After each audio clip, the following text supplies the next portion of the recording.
नहमदुहु व नुसल्ली अला रसूलिहिल करीम अम्मा बाद फ़अऊज़ु बिल्लाहि मिनश शैतानिर रजीम बिस्मिल्लाहिर रहमानिर रहीम। मोहम्मद एजेंसी से मोहम्मद आबिद साफ़ी साहब ने सवाल किया है। उनका सवाल ये है कि ईद के दिन कब्रिस्तान जाना कैसा है। उमूमन देहाती इलाक़ों में ऐसा होता है कि ईद के दिन फ़जर की नमाज़ पढ़कर ईद की नमाज़ से क़बल लोग कब्रिस्तान जाते हैं, तो शरअन इसकी क्या हैसियत है।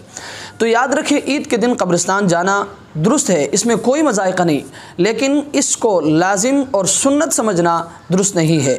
मुफ्ती महमूद हसन गंगोही रहमतुल्लाह अलैह एक सवाल के जवाब में तहरीर फरमाते हैं। वो फरमाते हैं कि ईद का दिन वो मसरत और ख़ुशी का दिन होता है और इंसान खुशी में लगकर आखिरत को भूल जाता है।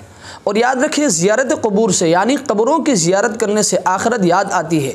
इसलिए अगर कोई शख्स आखिरत की याद को ताज़ा करने के लिए और आखिरत को याद करने के लिए ज़ियारत क़ुबूर के लिए जाता है और अपने मुर्दों की इसाल सवाब के लिए जाता है, तो शरअन इसमें कोई मज़ाइक़ा और कोई क़बाहत नहीं है। लेकिन याद रखें, इसको लाजिम समझना और हर साल जाने को लाजिम समझना और जो न जाए उस पर तान करना और उसको हक़ीर समझना दुरुस्त नहीं है। लिहाजा मुख्तसरन ये है कि ईद के दिन कब्रिस्तान जाने में कोई मज़ाइक़ा नहीं है, लेकिन याद रखें, इसको लाजिम समझना और सुन्नत समझना और हर साल जाने को लाजिम समझना और जो न जाए उसको लान तान करना और उसको हक़ीर समझना, ये दुरुस्त नहीं है। अल्लाह तबारक व तआला हमें समझने की तौफ़ीक़ अता फ़रमाए। व आखिरु दावाना अनिल हम्दुलिल्लाहि रब्बिल आलमीन।